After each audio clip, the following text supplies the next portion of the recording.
So me and my family take the fall season pretty seriously. We decorate the entire inside and outside of the house. We were actually published in a local magazine for Best Decorated House for Halloween. My family consists of me, my dad, and my mom. We were shopping almost the entire day, trying to find all the good decorations for the house. When we got home, it was close to 8 p.m., and it was pretty much dark at this point. My dad was upstairs working on some work things while me and my mom were down in the kitchen.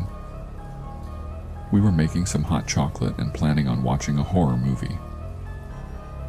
Later that night, I was at the counter mixing my hot chocolate while my mom was at the sink washing cups.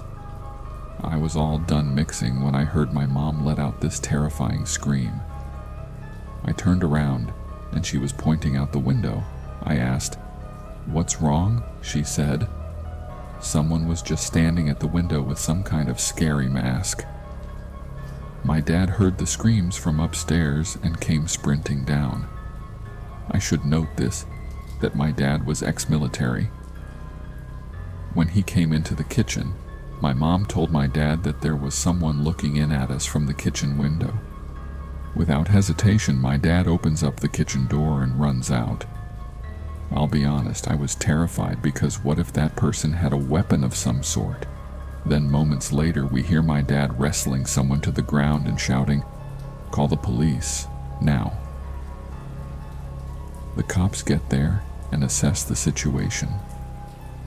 When they got there, my dad had his guide pinned down to the ground. What was weird was he kept saying over and over again, "The Ouija board made me do it. The Ouija board made me do it." I wasn't actually able to see this man's face because he had on this mask, but when the cops got there, they detained the man and pulled off his mask. One of the first things I hear the officer say is, "Charles, when did they let you out?" Apparently this guy Charles was released from prison 2 weeks prior for arson. And you know where he was standing when my mom saw him? Right beside our propane tank. The cops took him away, and even when they put him in the car, he wouldn't stop saying, "The Ouija board made him do it." That honestly was one of the most frightening moments of my life. If my mom hadn't looked out the window when she did, I might not be here telling you this story.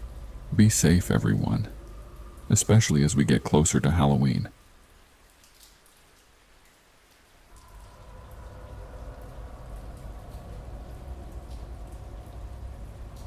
So this was one of the creepiest things that's ever happened to me. Last year I was throwing a Halloween party. It wasn't actually on Halloween. I hosted it like a week before due to all my friends' work schedules. But nonetheless, it was a party. And for reference, I was a 22-year-old female at the time. It also wasn't a huge party.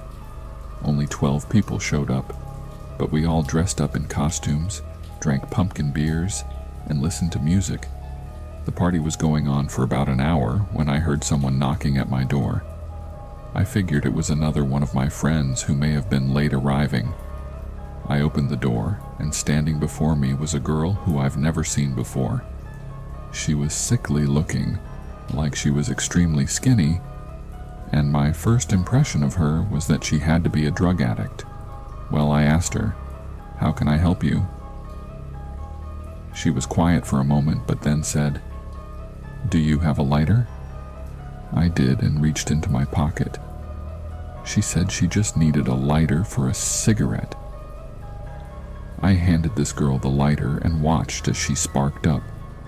It was a very awkward interaction as I just stood there at the door and watched as she smoked her cigarette.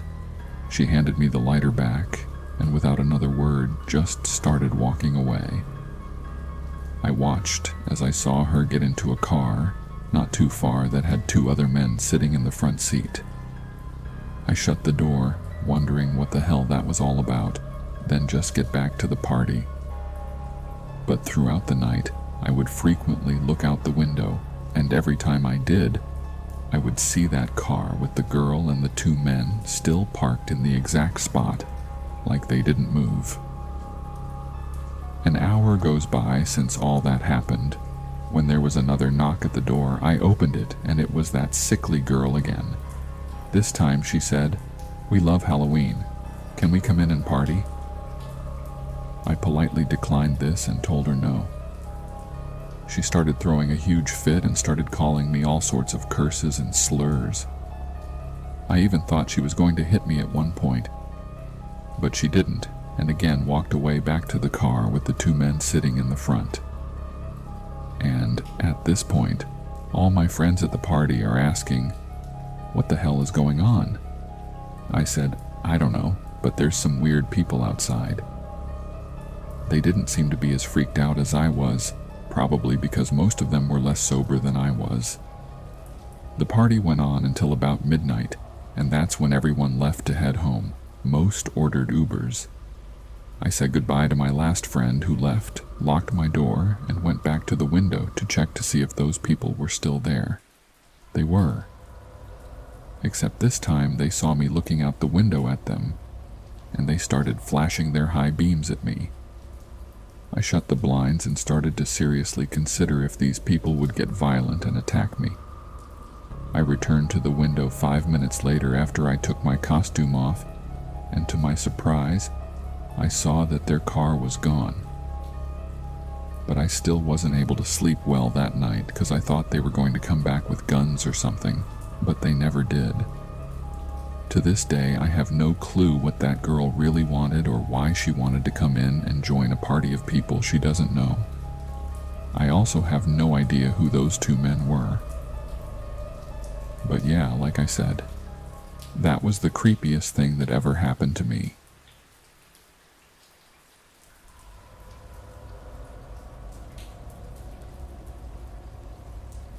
This is a warning for all parents.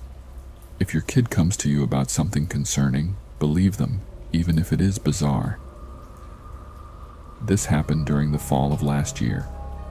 It was a few weeks away from Halloween, and my son, who was 6 at the time, was out in the driveway with his neighborhood friends painting pumpkins.